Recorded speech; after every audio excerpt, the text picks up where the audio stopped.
A1 from day one, cutting keys since 1994. Our keynote speaker, Mr. Barry Alexander Kemp, is going to give you some inspiration and give a bit of his story on his locksmithing journey. So, Mr. Kemp. Just want to say that I think you all have done very well. There ain't much Bahamians who have started out in locksmith continue. Believe in me, because I started 26 years ago. There are a lot of persons who I tried to get into the field as well. Didn't continue. They started the course, never finished. Some I tried put into association. They started association, never finished. The Chinese have a saying that a journey of 1,000 miles begins with one step. And you all have taken a step, and now you have traveled a good bit of miles, thousands of miles.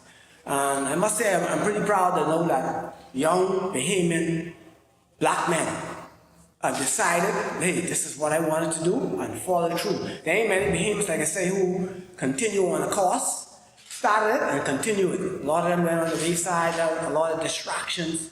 Life could be distracted, a lot of things in life. Be it if you have a girlfriend, a wife, or children, your work, but you was, held fast, which is pretty good. My journey, like I said, my son said, started almost 27 years ago, 1994. I was a newly married young man. I had one son born, ours wasn't born, and I decided, you know what? Hey, I need to do something. I was working for a security company, my borough security systems in Pound, where most of the locksmiths, like Harden, Fox, myself came from.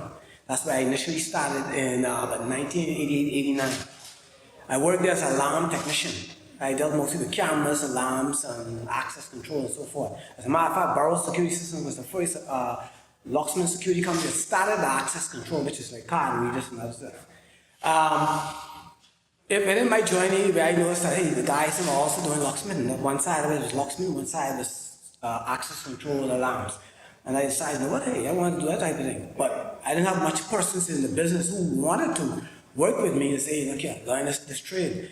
So being the case, I decided to take my own course while I was working for boroughs. I took it while I was still a freshly married young man. Because I said, you know what? I need to make more money. I need to find a way that I could take better care of myself and my family. And so after completing my course, well, I wasn't even quite finished. I was out there doing locksmith work, making some monies, bettering myself to the degree where I came to a point where what the boss was paying me at Borough Security Systems was like chicken feed there. So I said, you know what? Time for me to roll up. That's what I did. So after rolling up from there, I started to launch my business in 1994. Shortly after Alex was born, as a matter of fact. And from there, the rest is history. I never looked back. I never worked for another person before, ever. Not even, at one point I wanted to decide to wait for Harden Security, because I knew Harden, because we made him work the boroughs, but I decided, you know what? I don't think so. I decided, no, I can stick with it. I stuck with it. Year in and year out, as my sons were growing up, 4 or 5 years old, I took them on service calls with me. Either like, probably sometime before going to the school, I would go on service call, take them with me, like I had a service call, go with me. I carried my minivan, did the work, took them to school, dropped them off, go do my work. At the end of the day, time to pick them up from school, I go pick them right back up, drop them off, back on the road again. I did 24-hour service at that time. I would go anywhere in Nassau at any time in the night or day, as long as it's legitimate, because I always try to make sure that there is a standard that is, being kept. With me as a locksmith, you have to protect the trade. That's why the trade wasn't really taught to too many people. It was only received between father and son, or sometimes relative cousins and uncles and like that, nephews, so forth. And eventually, the trade started to be out there more and more. I don't want to take up too much of the time of anyone else.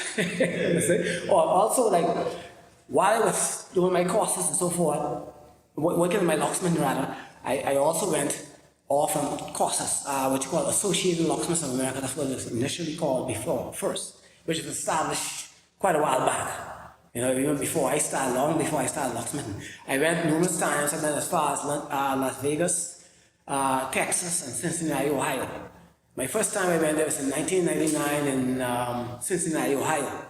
That's when I went to locksmith. I had to learn everything. In terms of myself, everything, like the city where to travel to my courses, to do my courses, find my hotel and all that stuff like that. It was exciting. One day we all get to go there and see That exposure, take it from me. If you get that chance to go there, man, it's a whole different ball game. From here in Nassau, you'll be like, man, I didn't do this before. You know what I mean? Seriously. You know, it's one thing to take the course, it's real good. It's good that you take the course. That's the first step. Like anything else. But to be able to become a part of the association, travel and go to a seminar and some courses and stuff like that, man, that's really super. And you all will really love it and it will expand, you know, your mind and everything else. I can be honest, but the trade has been pretty good. It has been pretty good to me and my family, you know what I mean? And I was glad to know that I could pass it on to my sons. Both my sons, but Alex is the one who really wanted to stick with it. He's always been a quick learner. Like sometimes I push some equipment from me, pick up from the courier, pick them up from school, drop it off, say, look, I got to leave the equipment home, everything in the box. Sometimes I get back, they out of the box. Who took it in the box? I was gone through it and read everything, figure out how to do this, how to do that. Oh, I know how to do this. And I said, well, but I didn't even get a chance to look at my own thing. I said, yeah, go ahead, show me. You know, because, see, in today's life, when you have children growing up, be it males or females, you have to nurture whatever gifts you see them have. Don't stagnate it. Hey, okay, show me what you're saying. Let them explain. Let them show you whatever the case is. You'll be surprised and they'll be like, wow, I didn't even realize that this person may even be better than me at a young age. You understand what I'm saying? And that's how things happen. When we get opportunities and when we give opportunities. A lot of times I notice within the trade I'm in that many persons didn't want to give other people opportunities to learn the trade. There's only a few persons that you could say, well, yeah, who did Locksmith in Nassau? Maybe 2 companies, 3 companies, Always Locksmith in Burroughs, which was the main leader where I used to work, and Flo Sanders at that time. I don't know if it was Sunlight College, Collaborate Flo Sanders. There were only 3 main locksmiths, and they're the ones who pushed out other people like Prince Flo Sanders, but Prince Lock and Key and Penny Locksmith. There were Always, there was I'm trying to remember who it was. Well, you might have noticed this other person or 2, but they were the main persons who were out in the field, and very few people out there now. There are more and more darker hue people in it because it was mostly which we call dominated by the lighter hue. So now darker skin or darker hue people have more opportunity than they never had before. You know, we never had that kind of opportunity. Never be even that respected, you know what I mean? But now we, as well as you all, have that opportunity, you know? And I'm glad to know that you all stuck it out and you did well. I watched a number of things, but I never said nothing. I just studied everyone and say, wow, you know what I mean? This is serious dedication that you all have. And that shows great willpower. Great willpower.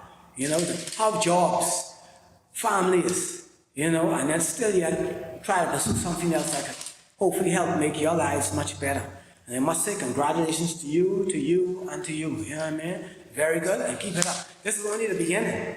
You know, now what happens later on now depends on each one of you 3. You know, you purchase the tools you need, you look for more information, see how better you can make yourselves. You know, sometimes you don't have to always get a storefront. You know, when I first started, I did just mobile. Just mobile locksmith, 24 hours a day. Sometimes I would eat with very little. I get up in the morning and I quickly take a shower, brush my teeth, get something quickly to eat, and on the service call. Sometimes I'd be 5 o'clock in the morning, you know, 2 o'clock in the morning. Back at Kemp Road, somewhere Life and Key, somewhere south, somewhere north, you know, but you have to have that dedication. I mean, I'm not saying you have to burn yourself out, you know what I mean? But once you are right now, and I can see that you all know what you all want to do. What you do is you sit down and get a notepad. That's normally what I do. My sons will tell you, I take a notepad, I take a pen, and I jot down, listen, what I want to do, how I'm going to achieve this, what I'm going to get first, what I'm going to get second, what I'm going to get third. That's how I did with my equipment and supplies and other things like that, what I'm going to accomplish, goals and so forth, within the locksmith field. So the same thing you could do as well too, you know what I mean? And the sky is the limit. Believe me, the sky is the limit. You know, and it depends on each one of you individuals, but you are to show me you are true fighters. You know what I mean? True, I would say warriors in a sense, you know what I mean? Because weak people can't do that. People who don't have no real willpower can't do it. People smoking a lot and drinking a lot and drug up can't do what you want to do. Yeah, seriously, and keep it up. Most, like I tell my son from this young I say, you know, not to talk bad about nobody, but I say, what you see that guy doing there, I say, you think he'll ever achieve anything by doing what he's doing? I said, okay, but if you don't want to end up like that and you want to achieve things, but you want life. Okay, you want this in life, you want car life, you want host in life, you want business in life, but you can't achieve it by doing those things. You know, so same thing, you know, applies. And anyway, I want to say congratulations to you all again. And you all do well, and I hope that, you know, you do yourselves proud most of all, and it will lock and key, you know. And if you all need assistance, and my son Alex and myself can render some assistance, or maybe some advice. All right? So, I want to say, I'll give you all a clap. Congratulations. Continue.